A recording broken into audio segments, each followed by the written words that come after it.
Before watching the video, subscribe the channel and then click on the bell icon to get all the update videos.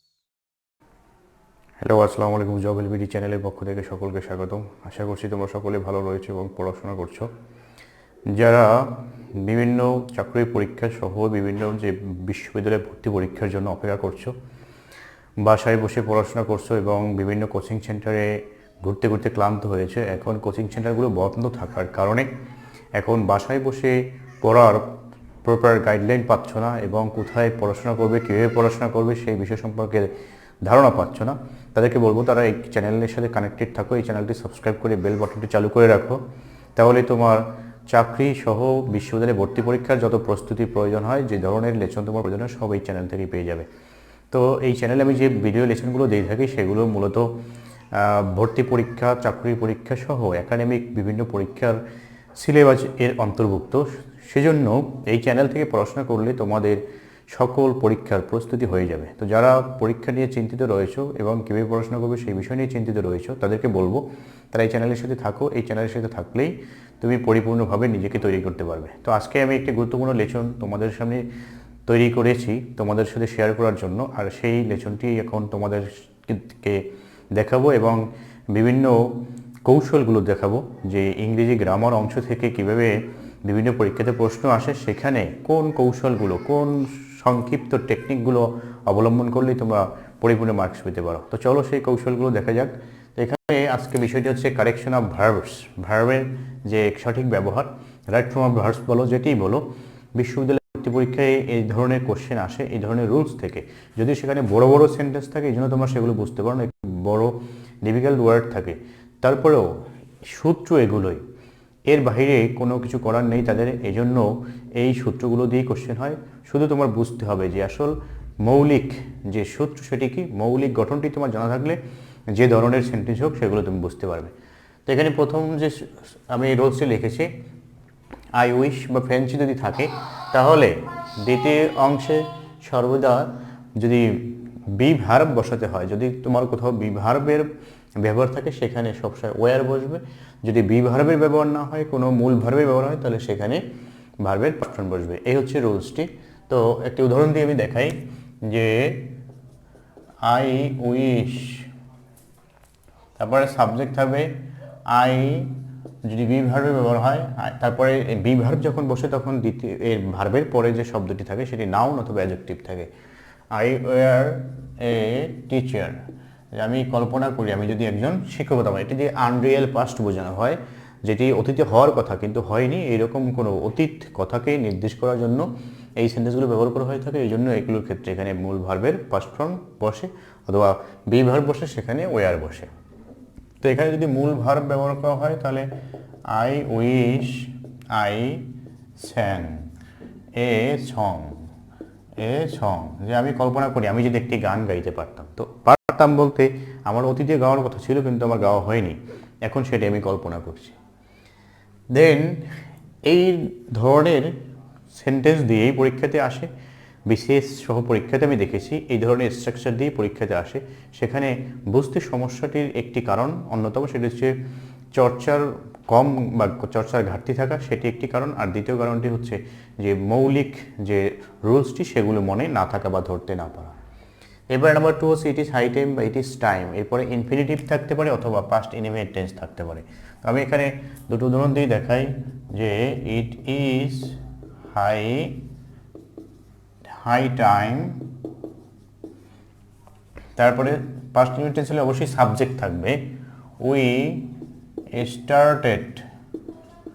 Started our study, যে এখনই উপযুক্ত সময় আমাদের পড়াশোনা শুরু করার।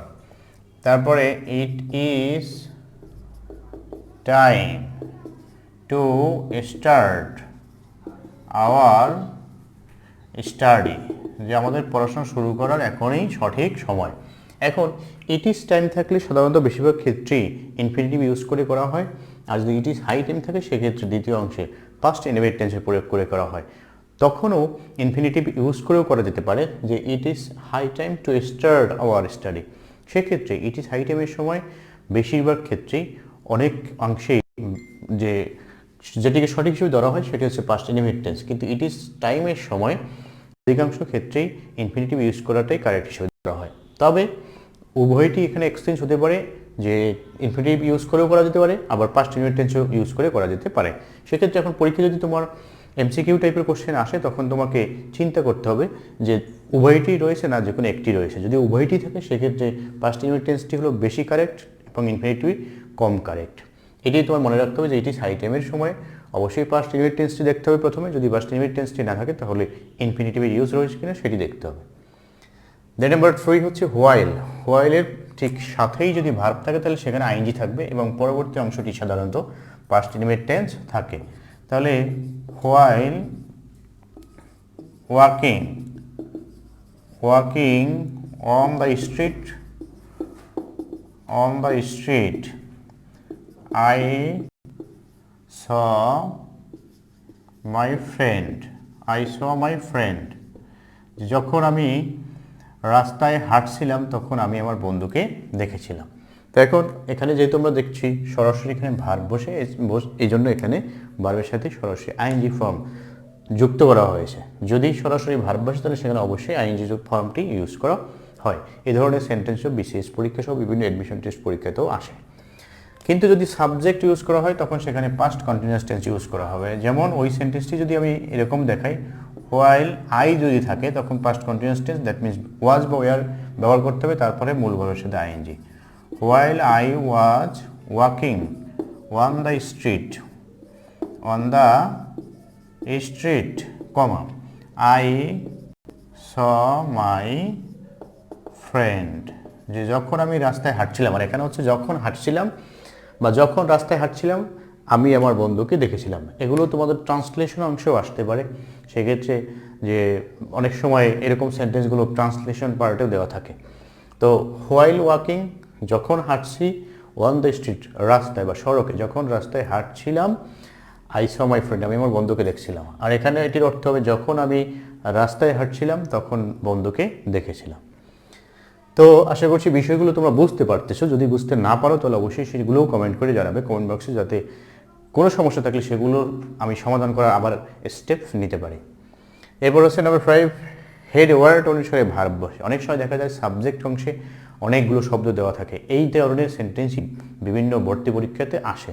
তো সেখানে একজন শিক্ষার্থী আমাকে এর আগে কমেন্ট করে বলেছিল যে ভর্তি পরীক্ষার অ্যাডমিশন টেস্ট রিলেটেড লেসন দিতে। তো আমি তোমাকে বলবো যে আমি এই চ্যানেলে যে লেসনগুলো ইতিপূর্বে দিয়েছি, যেমন সাধারণ জ্ঞান অংশে যেগুলো রয়েছে সেগুলো দিয়ে বিভিন্ন পরীক্ষাতে আসে। অ্যাডমিশন টেস্ট তো অবশ্যই আছে, বিসিএস পরীক্ষাতে আসে সেই ধরনের লেসন আমি দিয়ে থাকি। আর অ্যাডমিশন টেস্টে এই ধরনের কোশ্চেনগুলোই আসে, তুমি একটু মিলিয়ে দেখলেই বুঝতে পারবে। তো ইংরেজি অংশে যেগুলো আমি দিয়ে থাকি সেগুলোও দিয়েও বিসিএস এবং অ্যাডমিশন টেস্ট, ব্যাংক এক্সাম, অন্যান্য এক্সামগুলোতেও আসে। সেজন্য বলবো এই চ্যানেলে যে লেসনগুলো রয়েছে সেগুলো তোমাদের সকল পরীক্ষার জন্যই তৈরি করা হয়ে থাকে। সেজন্য তোমাদের টেনশন করার কিছু নেই। এই চ্যানেলে যে লেসনগুলো রয়েছে সেগুলো নির্দ্বিধায় তুমি পড়তে থাকো এবং প্রয়োজনে সেগুলো নোট ডাউন করে রাখো, নোট খাতায় তুলে রাখো। এরপরে হচ্ছে হেডওয়ার্ড অনুসারে কখন বলবে, যখন তুমি সাবজেক্ট অংশে অনেক বেশি শব্দ দেখতে পাবে। এরকম যদি একটি সেন্টেন্স থাকে যে the boys in the field of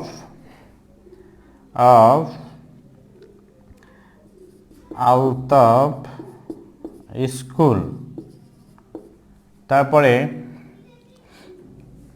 এখন যদি এখানে থাকে ইজ অর আর প্লেইং, এখন তুমি কোনটিকে কারেক্ট ধরবে? তো এখানে ইজও রয়েছে আরও রয়েছে। এখন যদি তুমি আলতাফ স্কুল অনেকে মনে করতে পারে, অনেকে ফিল্ড মনে করতে পারে, অনেকে বয়েস মনে করতে পারে। এখন সেখানে তোমার হেড ওয়ার্ড মানে মূল শব্দ কোনটি সেটি তোমার খুঁজে বের করতে হবে।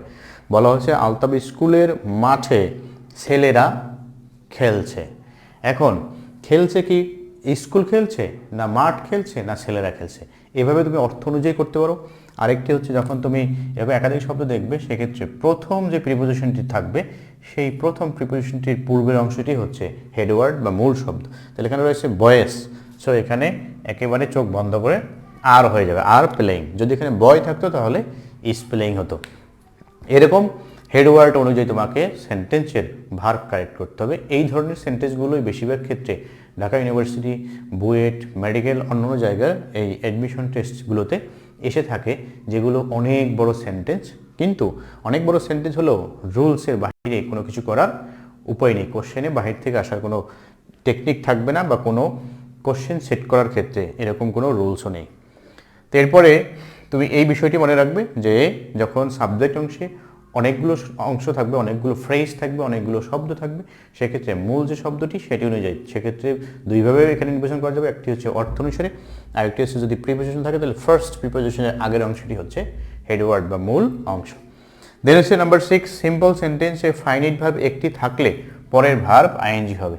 যদি কোনো সেন্টেন্স সিম্পল সেন্টেন্স হয় তার ক্ষেত্রে যদি একটি ভার্ব দেওয়া থাকে, এরপর যদি অসংখ্য ভার্ব থাকে, তাহলে মনে রাখতে হবে ফাইনাইট ভার্ব একটি থাকার পরে যদি 100 ভার্ব হয় সবগুলো ভার্বই নন ফাইনাইট করতে হবে। যেমন যদি এরকম সেন্টেন্স থাকে যে দ্য ম্যান কমিটেড ক্রাইম, লোকটি অপরাধ করেছিল, তারপরে কিল বার্ড, তারপরে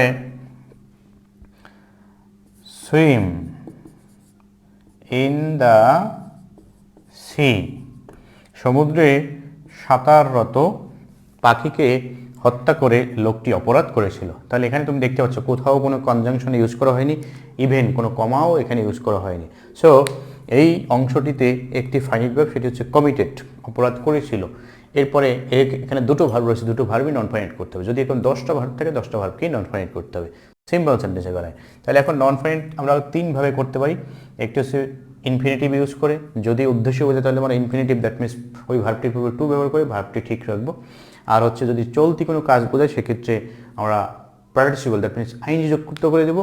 যদি স্থির কোনো কাজ হয় সেক্ষেত্রে আমরা সেই ভার্বটির পাস্ট পার্টিসিপল ফর্ম লিখব। তাহলে এখানে যে হত্যা করে, তাহলে করে বা করিয়া বোঝালে সেটি আইনযুক্ত চলতি কোনো কাজ বোঝায়। তাহলে কিলিং বার্ড, নদীতে বা সমুদ্রে সাঁতাররত, তাহলে সাঁতাররত দ্যাট মিনস সাঁতার যখন কাটতেছিল তখনই তাকে মেরেছে, তার মানে সেটিও কাজ সাঁতাররত অবস্থায়, মানে সাঁতার করা অবস্থায়, দ্যাট মিনস সাঁতারের কাজটি তখন চলতেছিল, তাহলে চলতি কাজের ক্ষেত্রে এটিও আইনজি যুক্ত হবে। Killing bird, swimming in the sea. এখন যদি এরকম আরও ভার্ব থাকতো সেগুলোকে নন ফাইনাইট করে দিতে হবে। মনে রাখতে হবে সিম্পল সেন্টেন্সের ক্ষেত্রে ফাইনাইট ভার্ব থাকবে একটি। তাছাড়া অন্য সেন্টেন্সে রয়েছে কমপ্লেক্স এবং কম্পাউন্ড, সেক্ষেত্রে তুমি দেখবে একটি অংশ, দ্যাট মিনস একটি ক্লোজ এর মধ্যে ফাইনাইট ভার্ব একটি থাকার পরে অন্য যে ভার্বগুলো থাকবে সেটা নন ফাইনাইট করতে হবে। এখন ক্লোজের মধ্যে ভার্ব ফাইনাইট একটিই থাকবে, এটি মনে রাখবে। তারপর হচ্ছে সেন্টেন্সে now, at present, at this moment, day by day থাকলে প্রেজেন্ট কন্টিনিউয়াস টেন্স হবে। তাহলে এই শব্দগুলো মুখস্থ করতে হবে যে এই শব্দগুলো যদি কোনো সেন্টেন্সের মধ্যে থাকে তাহলে সেই সেন্টেন্সটি অবশ্যই প্রেজেন্ট কন্টিনিউয়াস টেন্স হবে। এখন এই শব্দগুলো যদি তোমার মনে না থাকে, মুখস্থ করা না থাকে, তাহলে অবশ্যই পরীক্ষায় এই ধরনের সেন্টেন্স আসলে তুমি পারবে না। তাহলে এরকম যদি থাকে day by day, day by day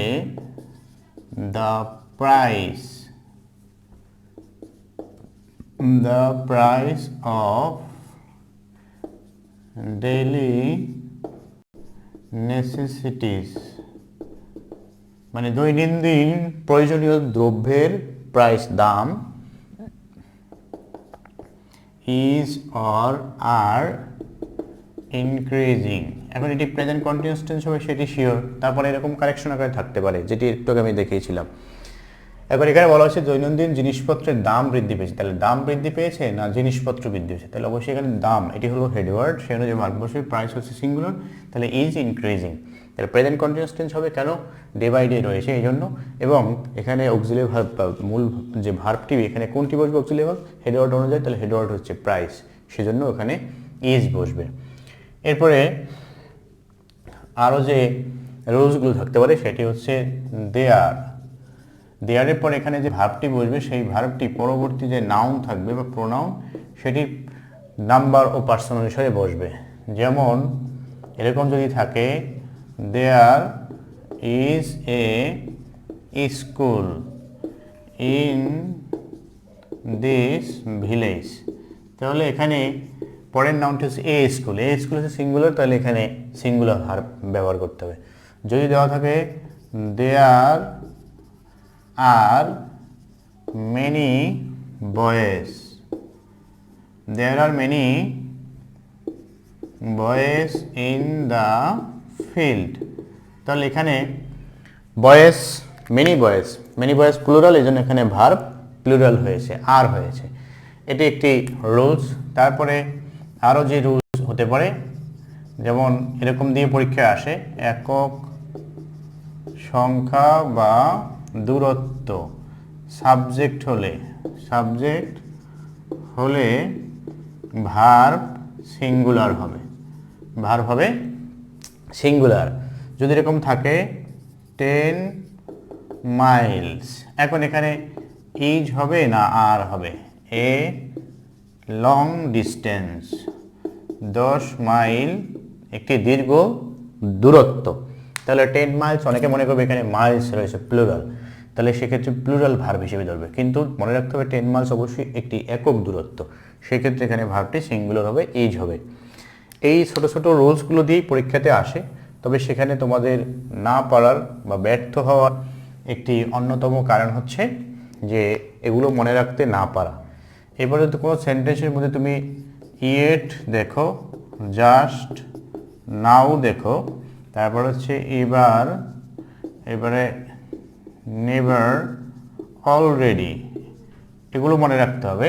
এরপর হচ্ছে রিসেন্টলি, এই জাতীয় যে শব্দগুলো রয়েছে, এই শব্দগুলো যদি থাকে তাহলে সেটি প্রেজেন্ট পারফেক্ট টেন্স হবে। তাহলে এটি যদি তুমি মনে রাখতে পারো তাহলে অবশ্যই ব্যর্থ হবে পরীক্ষাতে। তাহলে যে জাস্ট নাও, এই শব্দগুলো যে কোনো জায়গায় থাকতে পারে।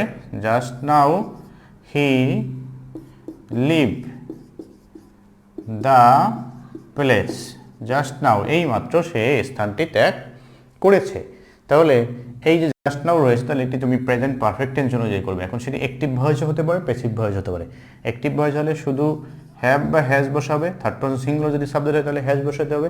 যদি থার্ড পারসন প্লুরাল হয়, অন্যগুলো ফার্স্ট পারসন বা সেকেন্ড পারসন হয়, তাহলে তখন সেখানে হ্যাভ বসাতে হবে। এখানে থার্ড পারসন সিঙ্গুলার এসে আমরা হ্যাজ লিখেছি, তারপরে যে মূল যে ভার্বটি থাকবে সেটি ফার্স্ট পার্টিসিপল ফর্ম, লিভের পাস্ট পার্টিসিপল ফর্ম হচ্ছে লেফট।